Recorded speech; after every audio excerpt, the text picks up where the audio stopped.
Hey everybody, this is part of our full-length primetime podcast.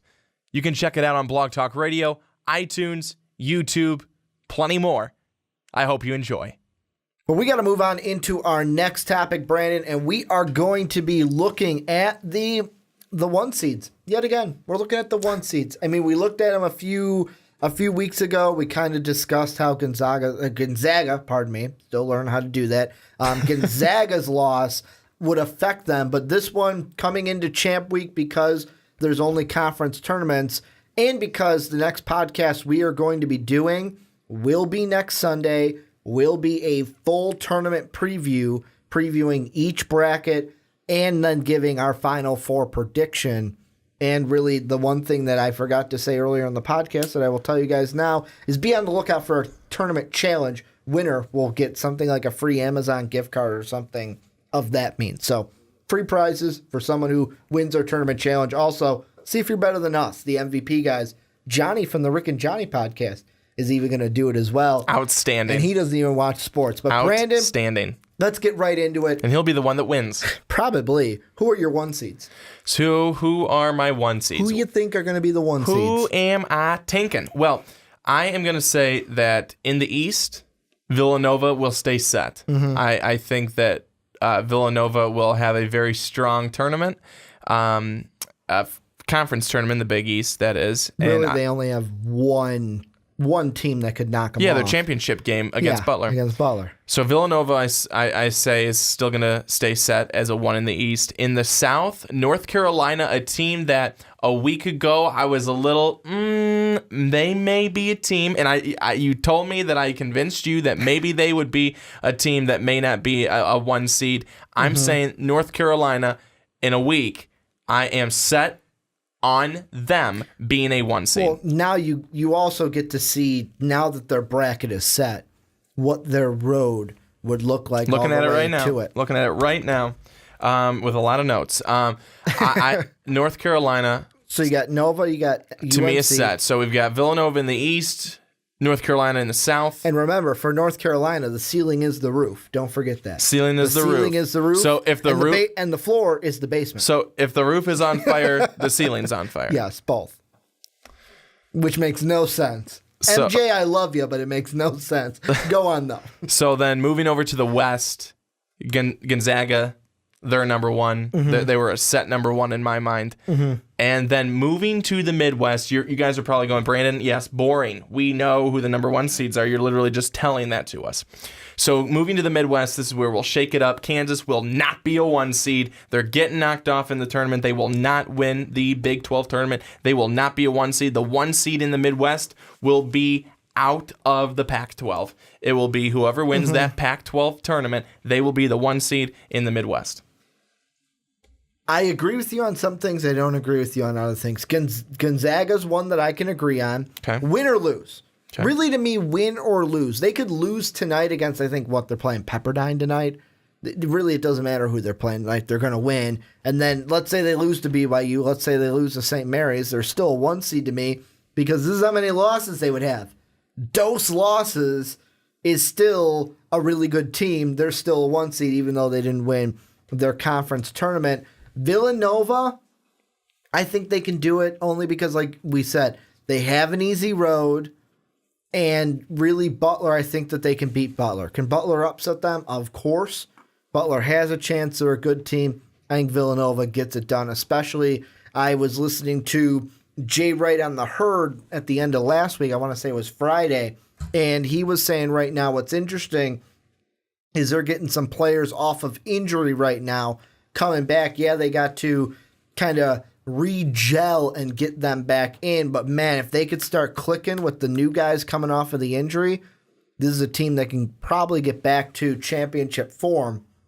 I'm going to say there's the other two don't make it. Kansas will lose. I think they will make it to the Big 12 championship and lose to either Baylor or West Virginia. I think Baylor or West Virginia will get there, and they'll beat Kansas. And honestly, looking at the ACC, I'm sorry, Brandon, I think what we get is UNC Louisville on one side, and then we're going to get, I'm going to say, Virginia and Florida State on the other, and North Carolina will lose to Louisville. There's something about this Louisville team that they're primed for a run in the conference tournament.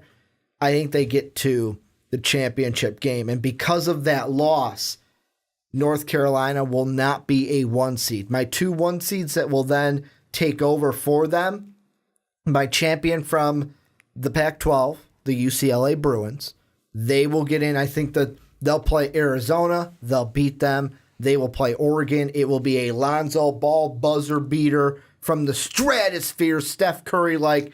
And then we get to hear LeVar Ball talk about how his son can beat Steph Curry in a game of one-on-one, because you know that's going to come after that shot happens. So I think that Gonzaga will be the 1 seed in the West. Then you'll have, or actually, maybe they move Gonzaga, to the 1 seed in the Midwest because of then UCLA being a 1 seed. Those will be interesting. So you got Villanova, you got the Zags, and then you got UCLA. The team that I think then will take North Carolina's spot, I think it'll come down to 2 teams. It'll take your pick your poison between 2 teams. The ACC Conference champion in the Louisville Cardinals, or the SEC, this is the team where I'm not super confident that they'll win it all. If Kentucky wins the SEC, then it becomes a Louisville or Kentucky kind of a thing. I am going to pull for Florida, though, and Louisville will be the last 1 seed. So our 1 seeds will officially be Villanova in the East. I'll give the Zags the West because I think they'll be the number 1 overall seed in it. And because of that, I will give them the region that is more friendly to them. You think they'll be the number 1 overall? Yeah, especially even with Villanova in there. I think if they win their conference tournament, only 1 loss, I think you got, even I know it's a weaker schedule, you got to. Only 1 loss the entire year. I'm not saying that I disagree. No, I'm just saying what other people will say. They'll be like, well, Villanova had a much more difficult schedule. They'll be the overall number 1. I cannot penalize Gonzaga for the conference schedule. That I can penalize them for the non-conference schedule. You can say, well, go out there and play tougher opponents. They did. They did. But when it comes down to the conference schedule, because that's what everyone's complaining about, is the conference schedule stinks. It's not their fault. I cannot blame you for where your school is in the conferences. I can't do it. I know we get a bunch of teams moving around now. I can't penalize you for that. You did your job. You won. If they win out, you did your job. You won. You only lost 1 game. And then that way I would put Villanova in the East, the Zags in the West. I would put Louisville in the South, and then, I'm sorry, UCLA, you got to go to the Midwest. So I know that the next thing that we're going to hear next year after this whole thing with Gonzaga, it's going to be, put them in the Pac-12. Put Gonzaga in the Pac-12. Then they'll have some competition. Yeah, but they won't. There's no reason for them to move. But what I'm telling you is I'm telling you what people are going to do. I'm not saying what I actually think that they should do. They're going to say, if Gonzaga wants to be taken seriously, Gonzaga's going to have to be moved to a conference where they can actually compete. And when I say compete, I mean compete against teams that are at their level. Outside of St. Mary's, there's no team that's really at their level for a season's work. BYU beat them, but BYU for the season, not at their level of productivity, not at their level of beating other teams like Gonzaga has done. I'm trying to make the best case for Gonzaga right now because this is a team that's good. They don't get the love that they should because of the fact that people think they're weak. But it's not true. It's not true. If they go 30-1 and they get to the point, if they win their conference tournament, they're legitimate. And I think people need to respect that. I don't think enough people do, though, and I think it's not fair. So I don't disagree. You guys remember, I called it. They're going to be the champions. 2017 national champions, Gonzaga Bulldogs. I do not disagree with you that they should be the number number one, number all over one. The number all overall seed. The number all over one seed. The number one overall seed. I don't disagree with you, but I'm just looking at what other people are going to say that, yeah, they may only have one loss, but, Villanova, they only have 3 losses, and they played a harder schedule, blah, blah, blah, blah, blah, blah, blah, blah, blah. So I'm just looking at that, but I think Gonzaga, if they are able to take care of business the rest of the way. Business, not business, business. Then they are the true number one overall. You know who's going to be very mad at us? Well, there's going to be one fan base that's mad at both of us. There's going to be one fan base that's mad at me. Jayhawk, Rock Chalk Jayhawk Nation is mad at both of us for not giving them the love that many are and saying they're going to be a 1 seed, saying they're going to lose in the conference tournament.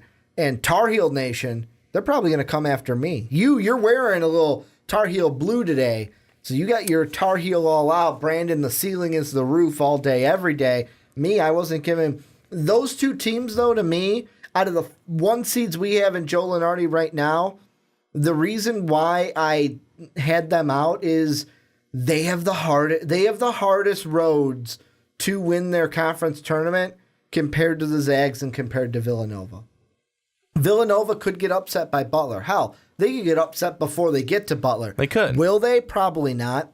The Zags could lose tonight. Will they? Probably not. They could lose to BYU or St. Mary's in the finals of their conference tournament. Will they? Probably not. But when you get North Carolina, you're telling me just in your head, I know that you said you would have North Carolina win, but if, let's say, a one winner-take-all game, you're telling me that you wouldn't give a slight, almost 50-50 chance to Louisville beating North Carolina in a one-game winner-take-all. In a one-game winner-take-all, I'm giving the slight edge to North Carolina. But it would be like 52-48.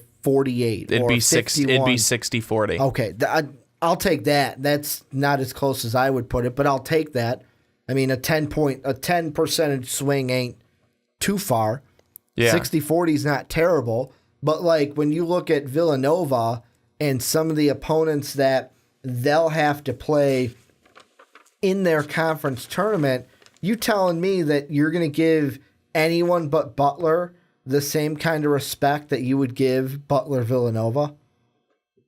Out of the opponents that they would have to play. Really, if they're playing Georgetown... Okay, how about this? Nova, Georgetown. 100% Nova wins. 100% Nova wins. Nova plays, let's say, St. John's. Marquette, Seton Hall. I'm saying Georgetown's winning that game. Okay? I'm saying they're winning. Nova or Marquette or Seton Hall. Against Seton Hall, about 90-10. Yeah, still Against heavily. Marquette, let's say 70-30. I'm 70-30. going to say 70-30. Once you get 70-30 and beyond, that is to me where it becomes dominated. And then Butler, 50-50. A 50-50. Like, see, and that's it.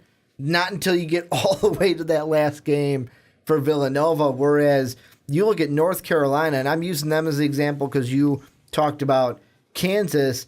I mean, there's a possibility they could get a tough Syracuse team in their first game. And the one thing we didn't mention when you talked about Syracuse in the first segment was a North Carolina team that, yeah, they're sitting a day and they get to rest. And some people may go, well, Syracuse might get tired.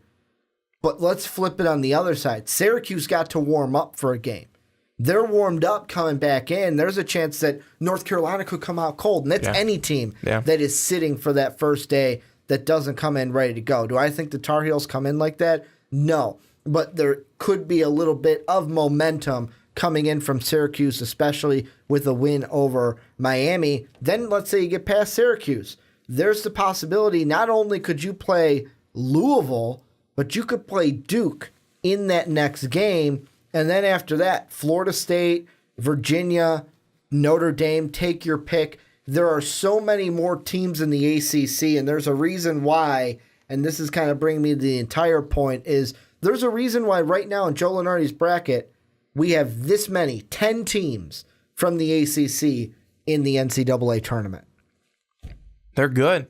It's a competitive conference, and it's one of my favorite conferences because there is so much competition, and it's not just, right at the top. I think so many people, it's North Carolina, Louisville, Duke, Virginia. People forget Notre Dame, Florida State, Syracuse. Like, there's so much competition. Did you say Virginia? Yes. Virginia, they're not one of those top 4 that get the 2-day bye, but hey, they're still a 6. Virginia Tech. Tough defensive team, too. Virginia Tech. Pitt has not had a good year, but, I mean, they've been a force in the past. So this is a very, very, very strong Miami.